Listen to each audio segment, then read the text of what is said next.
Hey, you all. Good evening. Good evening. I hope you're having a wonderful, wonderful Sunday. Thank you so much for joining. So, y'all know that we're getting close to, we're really closing out, rounding out summer in a lot of places. Some places, school has already started last week. Most of the state of Texas is starting this week, if not everybody. Yeah. So we still have this installment of our series, The Other Side of the Report Card, and we'll do one more next week to kind of close us out, set the tone. And again, if you need to go back and start at the very first session in the series, go back and watch. Make sure that you're getting all the pieces that you need to get this information. All right. All right, you all. So, yes, we are. This is week 5, right? We're 5 weeks in to the other side of the report card, and this evening we're talking about invisible loads. So we're talking about the mental math that people carry, and I'm saying people because a lot of times we talk about this a lot as adults, but when it comes to really our young people, it's another one of those things on the list that you know what, people do not reflect on that same information, that same stuff for young people. So we're talking about it. We're coming up with a plan for how to talk with the young people about it as well, right? Because we want to make sure that everyone is clear on and understands, again, some of the math that's happening behind the scenes, right? Like people say the math ain't math and make it make sense. We have a lot of examples, a lot of conversation to have to make sure we are focusing on that. So, again, good evening, you all. Thank y'all for joining. Thank you so much. So, first of all, y'all, let me know in the chat. I'm only going to sprinkle it lightly for the adults because as adults, again, we have this conversation a lot. We have a lot of examples of that invisible load. So I'm going to put a couple sprinkles of the adult side of the conversation in, but we're really, really going to lean in, reflect on, and think about the young people side because it's really not talked about as much and it should, right? Okay. And we're going to talk about why we're talking about it that much more deeply today. So, yeah, sometimes maybe you've gone to bed just mentally drained. Like, I cannot even think about another thing. Just my brain is fried, right? I've heard people say that a lot. Maybe you've wrote out your to do list, you're planning it, and you're tired before you even start working on the list. Yeah. Yeah, let me know if that's you. Like sometimes you finish the to do list, you're writing it out, like, okay, this is what has to happen today. Or I know I do mine like the night before, right? And you're like, okay, setting the tone is going to be a big day tomorrow, right? Or or any of those kind of situations, right? Again, we can name a lot, but just to be clear that that's the invisible load, right? That's the mental math that's happening. So y'all check in with me. I know I have a few people on live already.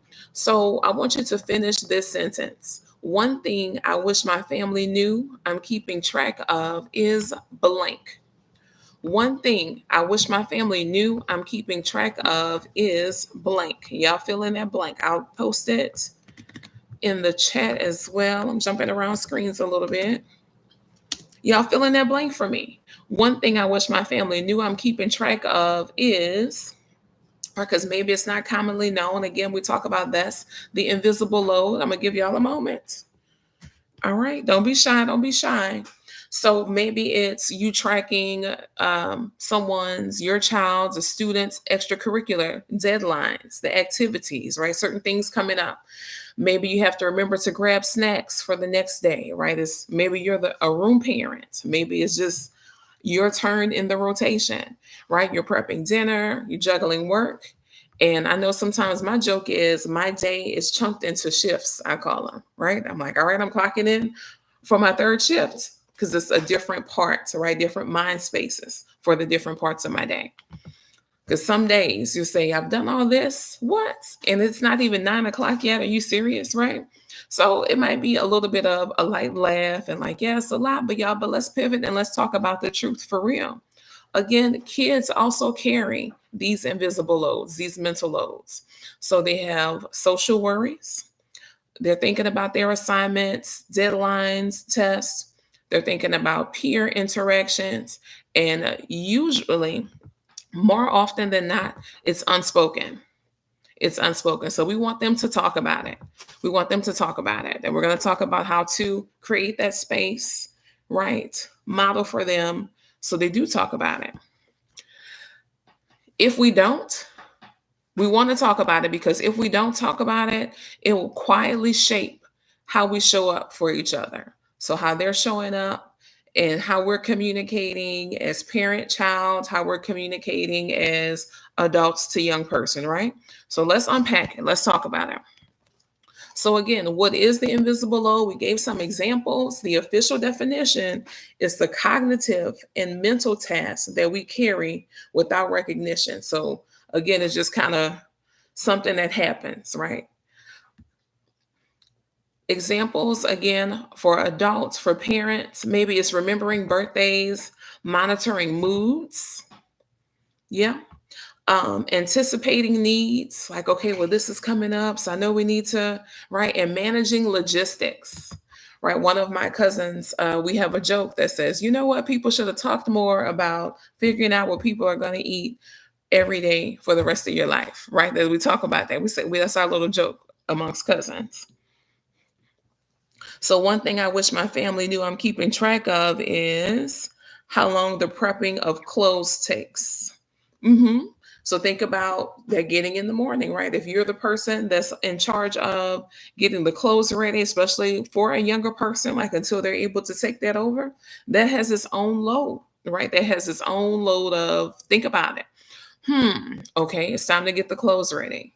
Okay, what are they going to wear? Let's see. Is everything clean? Like, it becomes a whole thing. It's a whole conversation, right? That's happening. So again, the thought process and the emotional sides, they come with it. So this is the invisible load. So one thing I wish my family knew I was keeping track of is caring for my parent and her bills, medical care. Yes, what we eat every day. I'm telling you, my cousin and I, like, that was a joke. That's a joke that we have, a running joke. Like, nobody said anything about that. But again, we can like spend the whole session, the whole stream into forever and ever, right? Into never land almost, talking about some of the invisible loads. But I do want to shift again. I want us to reflect on, and we're going to talk about some of the invisible loads, the mental loads that our young people are also carrying. Because again, just like it shapes how we show up quietly, right? What our patience may be like for that day, what our tone may be like, is also impacting them as well. So we're going to talk about some of the areas. So one of the areas obviously is school, academic. So maybe they're thinking about their homework due dates, test schedules, especially as they're getting older. They have multiple classes, right? Multiple teachers, and keeping track of the different assignments. That also comes with different teacher personalities. So I always like to talk about that, as most of my time was in secondary, and it was never lost on me that depending on how a child's last period went, right? If they had me for fifth period and they just got out of fourth period and something happened, right? Maybe the teacher was upset that day, maybe they got in trouble, they forgot their homework for that class, then that is going to have an impact when they come to fifth period. So just thinking about that, they've been interacting with a lot of different personalities as well throughout their day. Maybe worrying about grades, falling behind. Maybe there's a group project. Maybe they're a little more introverted. Maybe they get paired with some people they're not really feeling so much. Slash, if they're the one that's seen as the reliable one, and they end up doing too much of the work from previous experience. Again, that could be a mental load that they're not talking about. They're not articulating it quite this way. But again, yes, it's very much so active and happening and present. So even still with the academic loads, when they're reflecting on navigating the transitions between classes, right? So I know, from elementary, especially when it's two teachers, two classes, it's that much more simplified for young people, right? You might be able to leave most of your stuff in your homeroom teacher's class, basically bring your notebook, go back to homeroom, pack everything up and leave. But think about, as they're getting older, they're literally required to make sure they're nailing the transition. So even before class starts, Did I make sure I brought all the things I need today? Did I make sure I have everything ready to go for this class? Right? Did I? So again, keeping track of not just the personalities, thinking about my secondary students for each class period, but also the expectations because it shifts some. The expectations, what's needed, what's required, shifts a bit as well. Y'all, so that saying that, some of y'all have heard me talk about before when I did my teen leadership program, right? One of my students, one of her big takeaways, like, I interviewed them later when we talked about it. She's like, you know what? After taking teen leadership, working with Miss Jones, etc., I never forgot my backpack again. I never lost my backpack. Like I got an organization system. It was a joke, but literally one day I'm gonna call her M, walked in class, and I was like, where's your backpack? You showed up. I'm happy to see you, but where's your stuff?" And she was like, "I have no idea." And she literally did not know. And that might seem outrageous, but just thinking about this, what else was she navigating in her mental load that she forgot a whole backpack somewhere, y'all? We don't know if it was on the bus, it wasn't in the gym, right, where all the students gather before they're released to class. We have no idea. And she never found it. That was a whole nother thing. She never found it. I think it was like months later. So I'm not gonna say never. It was a good while later. Because I know for a while I asked, "Well, did you find it yet?" And she was like, "No." So we had to reset everything. But just thinking about this, so what is going on? So just making sure we're not misreading the situation like, "Oh, you're just being forgetful." I'm like, okay, you have some things on your mind. Let's talk about some of this because for you to leave a backpack somewhere where we don't know it all, and we still have to get through the day, get through the week, get through eighth grade. Listen, we need some other tools, right? So academic, y'all, that's just one area. Do y'all realize that? It's only one thing we've talked about. We have about 5 areas we're going to talk about when we're reflecting on the mental load that the young people are carrying. So the very big deal one, very big deal, social and peer mental loads. Maybe managing friendships, right? And keeping up with group chats and things and chats on social media and stuff now. So can you imagine, like, besides text threads, right? And group chats there's group chats in probably 3 or 4 different places in teenagers' lives, right? They have it on different social media threads. They have it in different like chat rooms and talking to some of the video games. They had, yeah. So it's a lot, right? It's a lot of interaction and thinking about the interactions. So there's also the worry about fitting in or maybe saying the right thing. Remembering your commitments like birthday parties, practice times, balancing your schedule. So time with friends versus family expectations. Okay, so that's social stuff. Then we get into extracurricular. I mentioned it a little bit. What about the extracurricular mental loads that sound like this? Remembering your practice schedule, your uniforms. Did I pack my bag? Do I have all of my equipment? Right? Anticipating just performance pressure. So for sports, music, any kind of competition, just the pressure that comes with it. Keeping track of your skills, right? Are you on track with developing your skills how you need to? Do I need to do some extra rehearsing, extra practice outside of the official time? All that kind of thing comes up. Yeah, y'all let me know. So y'all talk to me because y'all are quiet on here. Have any of you all ever thought about these different layers in this depth for what young people could be walking around thinking about carrying at any given moment? And we're only like halfway through the topics. We're only like halfway through, right? So far we've done extracurricular, we've done school, and we've done social. That's it. There's still more, and there's more. Y'all are quiet today. Y'all, next, another biggie, right? They're all big and they all will have different weights at different points in time, but the home and family mental load. So remembering their chores, right? Maybe there's some other shared household responsibilities that they're picking up as they're getting older. Now, just like on the adult side, we said anticipating mood shifts or mood change. Do you know that our young people are watching us the same way? That they're anticipating parent moods? or if they have sibling dynamics before asking for something or before just communication period, that they're observing and anticipating the moods, what's going on today. So also managing their space, so keeping their bedroom, maybe their locker, backpack organized, or does that come with its own pressure? Right? Maybe helping younger siblings or helping with pets without being asked. All of this, y'all, all of this could be running at any given moment for our young people. Then, do y'all realize though that all the things we said so far, those are all external? Those are all external. So this is not even really coming to grips with some of the internal dialogue that they could be having, right? And the internal, again, emotional and mental loads. So let's talk about just a few of those. So maybe because of conversation and some of those other spaces, they're self-monitoring, right? So they're like, okay, let me not be too loud.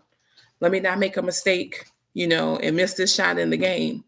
Maybe they're preparing responses for their adult questions, right? Because they know you're going to ask, well, what did you learn today? So they're thinking about, well, what did I learn today? What kind of summary do I need to be ready to share with my adults? Maybe they're worried about or concerned about disappointing their adults, teachers, coaches, peers. Then when they are experiencing, I'll say, a situation that's going to require some type of reaction, right? Maybe something big, something kind of dramatic is happening, right? Something very unusual.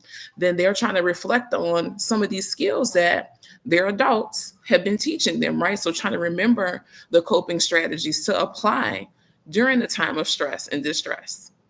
So that, let me see, because y'all said a couple things. So I've thought more about the social, recognizing how important it is for young people to feel like they belong. So, but think about, y'all, we're 5 categories in. So think about this. If social is 1, and we've looked at about 4 other categories so far, pause and think about again the impact that this is having. So we know, the series is named the other sides of the other side of the report card, but the reality is, think about that. All these little pieces are really impacting the side of the report card that we tend to look at, right? All this other mental, emotional load is happening behind the scenes, all of that. And again, y'all, depending on a young person's personal situation after that, maybe the transition between the routines, expectations, etc., of moving between 2 households, right? We know a lot of our young people, their adults are in co-parenting situations, in co-parenting mode. So that comes for sure with its own lift.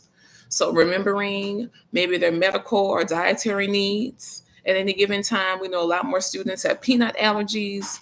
I've had some students have like citrus allergies and type 1 diabetes, things like that. And so imagine being a 3rd grader, 2nd grader, and you're having to manage that and maintain that. But I'm also supposed to learn how to add in the hundreds place this morning as well, right? But you're thinking about and checking your number and making sure your blood glucose level isn't too high at that moment. So again, a couple other things, y'all, because we want to make sure we're careful that we're not just doing a hot take and misinterpreting the situation, because it could be any of these other thoughts really at any given moment happening. Even if if our young people are managing their own schedule in the sense of recognizing certain cultural or maybe religious commitments, right? And then as they get older, they're starting to navigate their long-term goals a bit more. So thinking about college prep, auditions, portfolios, depending on what their experience is, what kind of conversations they're having, their exposure, they may be having some of these thoughts even earlier than their peers or earlier than we think they're having about those life transitions, navigating the next steps, right? Just depending.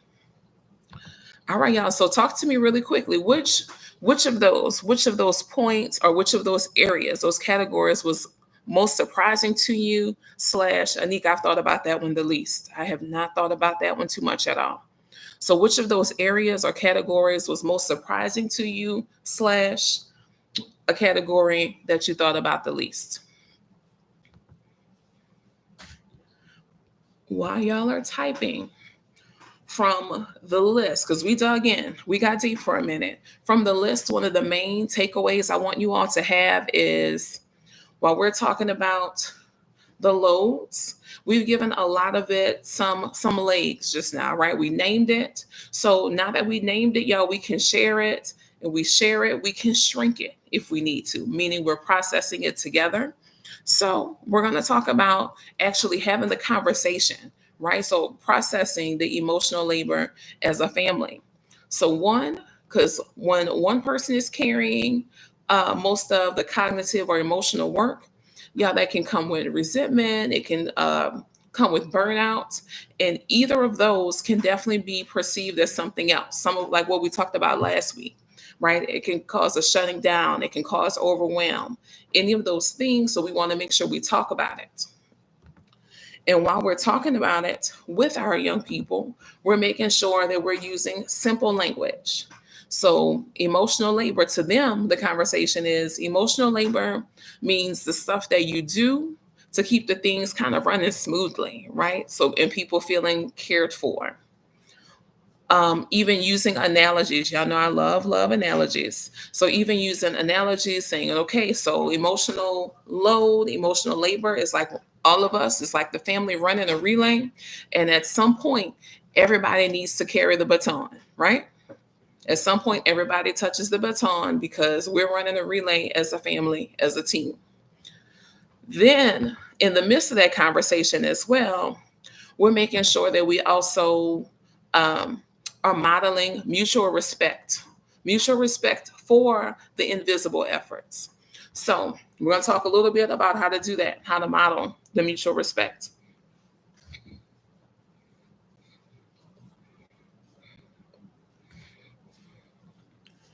So just the loads that the kids have to deal with, I think I'm just dealing with it. Yeah. So that's exactly why we're talking about it, because as adults, we have, adults talk about it, right? We talk about, okay, so this is what's happening. Again, nobody told me we were going to have to think about what somebody's eating every day for the rest of my life, like, right, all that kind of stuff. Adults talk about it and have those jokes, but depending on the age, depending on if we had the young people practice some of these conversations, if we've had these conversations with them, they're processing, and we don't even think about, again, a lot of the things that they're processing. We don't we don't Let's see. Least thought about a young person managing cultural religious load. hmm so especially thinking about young people where maybe they are not, um there's not a lot of people from their cultural backgrounds, right? So you know how sometimes they end up kind of by accident, but other people perceive them to represent their cultural group. Slash, sometimes when students, I know the thing that really came to mind for me for cultural slash religious also was fasting, right? A lot of people fast for a lot of different religious practices. So thinking about when the young people are navigating that, depending on what's happening at school, especially, right? That's going to show up a different kind of way. Maybe the energy's off, the energy's a little low. Maybe the brain's a little bit foggy because it hasn't been fed how it normally would be. So all these kind of things, definitely, until they get used to it, for sure. So we're talking about, again, this modeling mutual respect for each other's invisible efforts. So y'all, straight up, first of all, straight up ask your child, so what's one thing that you do regularly that you think no one really notices? So we want to ask, but also, because y'all know we're making sure we have a family conversation, you share one too. So as a child is sharing one thing that they think, no one is really noticing that they do consistently, adults, you share one too. That's a big deal, because one thing, sometimes as adults, we don't always set the tone about us being human and us being people as well, right? And then we get the attitude about it later. But the reality is, make sure you let them know, make sure they can see that. So just as you're asking them, you sharing one back, that clicks differently as well. Like, oh, so this is a thing. And plus, they're able to see you modeling that these are different things we manage for our life, right? Our whole lifetime. And so I'm able to start practicing now, even as a kid, just like mama, just like daddy, right? Just like grandma. So the first thing I want to say is make sure that we call it out in real time. Give them a shout out. All right. So I noticed you kept track of your homework all week without me having to remind you. That's a big deal. That's a big lift. And I appreciate that because you do, because you know the more that they're able to start navigating and honestly carrying themselves, that's less. I almost want to say create space for something else because no, we're not picking up something else. We're making sure to transition it to them, right? So let them know you appreciate that. Let them know you saw it. So that's the parent to child, but then you're also going to train them to give you your shout out too because you're working hard as well. So the child to parent looks like, okay, well, thanks for washing my uniforms before the game. I know you had a lot to do, but I appreciate you getting that done to help me out. Okay, so make sure you paint that picture, y'all. In this one, for some, is this might be a little more harder. Okay, making sure that we explain the why, not just the what. So, a couple things before I say it. Explaining the why, because sometimes they're going to ask you why anyway. You might not want to answer. And so it's going to be a little bit of a back and forth and perhaps an unnecessary conflict. Could have been avoided. Slash, we have to think that when we're wanting to eventually pass the baton to them for a particular skill, we need to make sure that they understand the process, right? Because sometimes we just say, okay, I want you to take over. And they don't understand the process because they never had a clear conversation, clear direction on the why. They know what, but not the why. And so that's when it's sometimes when it's time for them to do it and take over, they do it. And we're like, why would you do it that way? That's not making, make it make sense. But they never understood the why. Maybe we never said it. So share the why, not just the what, and you get a lot of that out the way. So before dividing up chores, like, okay, so I need you to do this today because I have a work deadline and I need to focus my time there. So that helps both of us get some things done today. Then invite the kids to share their why. So if you give them a choice of, okay, you need to finish this art project, but then they're like, okay, I want to finish before dinner so I can relax later. So get them used to processing and thinking about the why when we're doing things, right? Because you're going to have a mental load, but make sure that the mental load while you're processing the emotions with it, that it makes sense.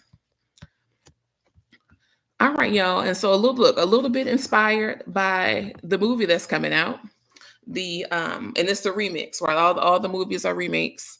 The original movie was called Freaky Friday, and so I think the new one is called Freakier Friday, where it's like the parent and adult switch role. The parent and adult, the parent and child switch roles, right? But what if, right? Because we can't do that for real, right? That's obviously a movie. But what if they're able to switch roles and wear swap roles occasionally, like with things around the house? For example, let your child take the lead in planning a dinner, right? So then you take one of their chores. So if they're planning the dinner, prepping, doing all the things, then we as the parent, we set the table, right? Or something else that would normally be their chore because they took on what was normally the adult chore, right? And then besides the actual chore around the house, we know for both sides, we're understanding more on the kids side, but we know for sure for adults, reminders for things. Trade reminder duties sometimes. So the child reminding you about something like, okay, don't forget to water the plants, right? Which plants don't do well at my house, but while you remind them about something else, right? Like, okay, it's time to go get the library book. You said you want to get a library book, something like that. Okay. So let me see, because y'all talking in the chat again. So good point. Share the why, not just the what. Great idea. I mean, it can be kind of fun. And just think of the insight they'll gain, though, right? Not just they, but we, the adults and the young people. Think of the insight as you go through those actual responsibilities of the other person, right? Trading places. Y'all seen like the what was the show? I think it got real controversial, so they stopped doing it. Wife Swap. Did anybody watch that show? So something like that, where the idea was for you to switch so that you can kind of see how other people do things, have some insight into some ways to do something, but you definitely understand that perspective because you're walking that exact path, right? That was also the goal, to build some empathy. Yeah, actually planning together, y'all. That's another way. So the planning together. So some families have like a family calendar that's digital.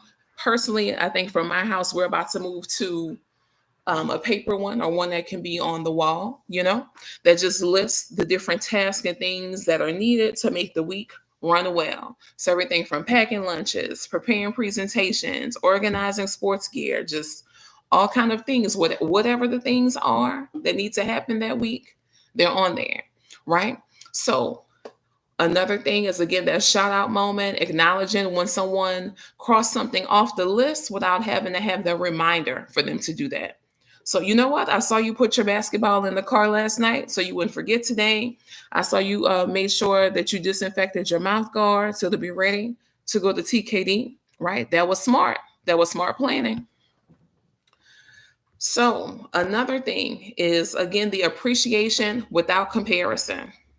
So you kept with it. You worked hard at your piano practice time. You know what? And I kept the laundry moving, different jobs, but both of them were important. Okay. So when we say without comparison, especially comparing them to another young person, that's what we mean. So without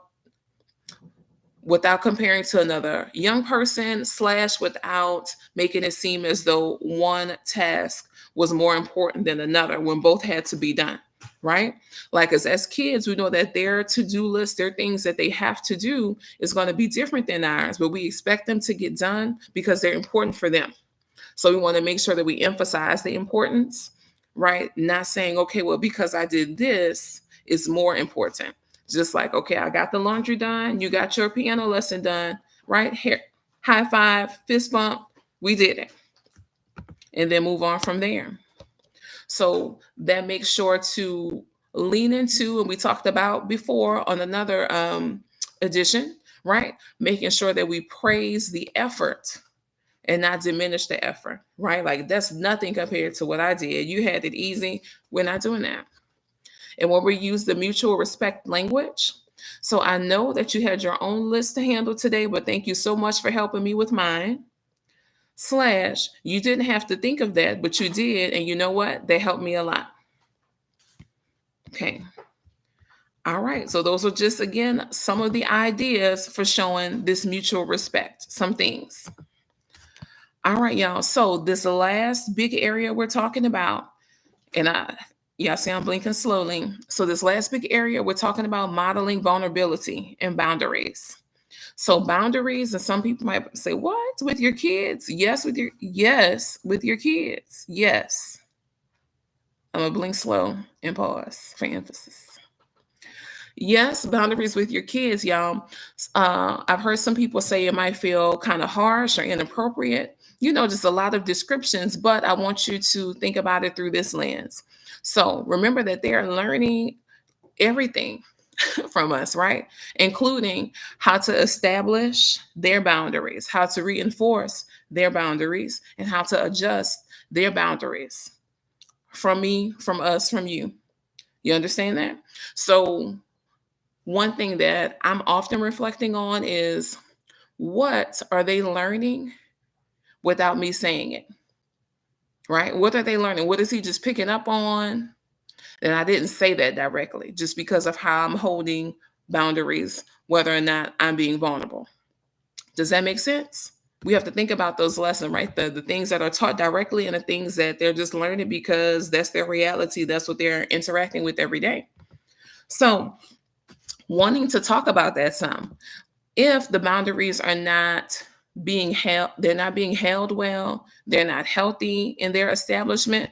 So, what are some of the things that could be learned, right, in those situations? Over responsibility is one. That it's my job to keep everyone happy and to keep everything running. So that's the habit that's formed is taking on more than their fair share, whether it's emotionally, mentally, or or physically, and often not asking for help. So over responsibility is one. Two is people pleasing, and we talked about that a lot, but just people pleasing just as a default if we're not careful. People pleasing as a default. If I say no, someone will be disappointed, someone will get upset. So I'll just say yes to everything, right? Even if I'm already overwhelmed and overloaded. Excuse me for a minute.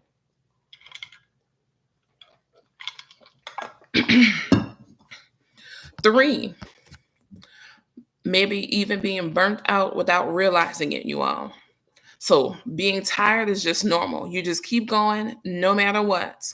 So the habits formed is that they're ignoring signals from the body, from the mind, right? Until it's an emotional shutdown that happens or even some type of physical illness. So again, these are things that if we're not properly modeling our boundaries, our vulnerability, these are some of the things that show up. A couple more.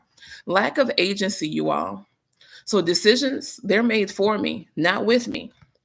So as they get older, as they develop, then they will wait for directions rather than initiating action.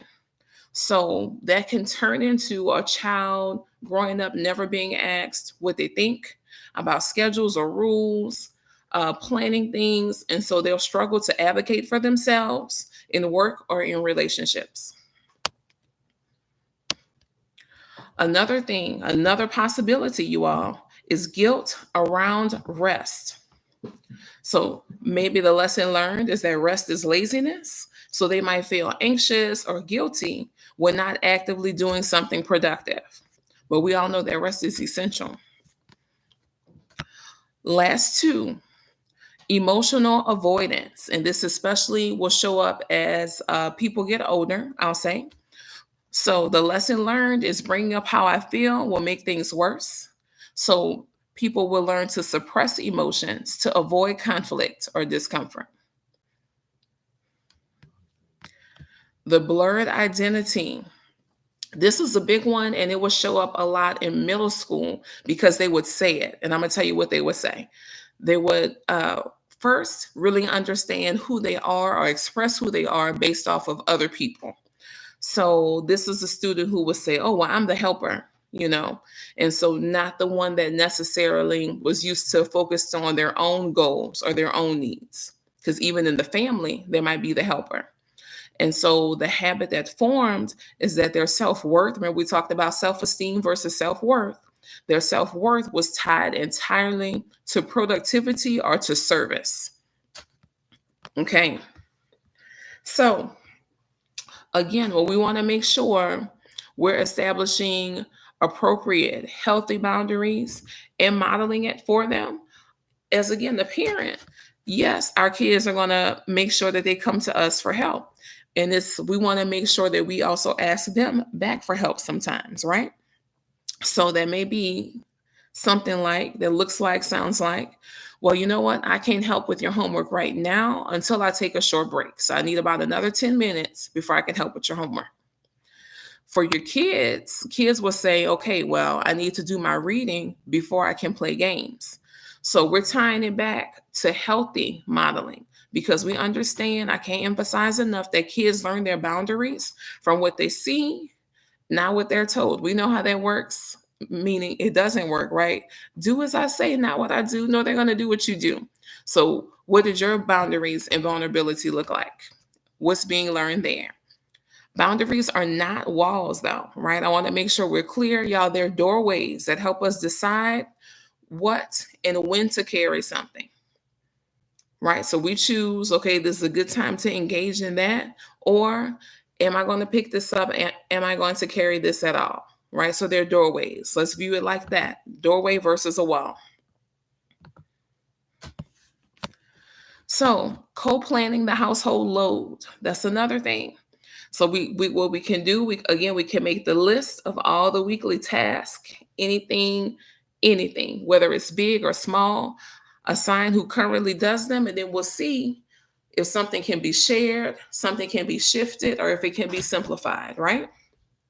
So for the young people, y'all make sure that their things are included on the load, right? That they're on the list, that their invisible load is included in the planning so they feel seen.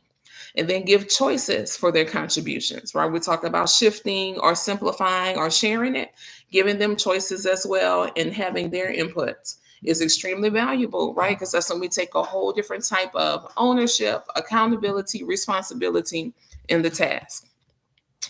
Pro tip, make sure you revisit the plan weekly. During the week if you can, but making sure you look at it at least weekly. It's a living document. You might find that after a couple months, it might need to be shifted or simplified, right? It might not even be the same things that are necessary. Even think about a summertime week versus a school week. It's not going to be the same things on that list. So revisit it. 3 takeaways, y'all, for what you can do right now, today, right? 1, make sure that you name the load. Make the unseen feel seen. So talk about it, name it. We talked a lot about possible ways to have the conversation as a family, especially adults with their young people. Have the conversation, name the load. 2, share the responsibility. Co-plan, don't just delegate. Even the youngest people, you can still co-plan with them and ask them, right? You can give them choices. So it can be more of a guided plan if you need it, if they're younger, but still co-plan, don't just delegate.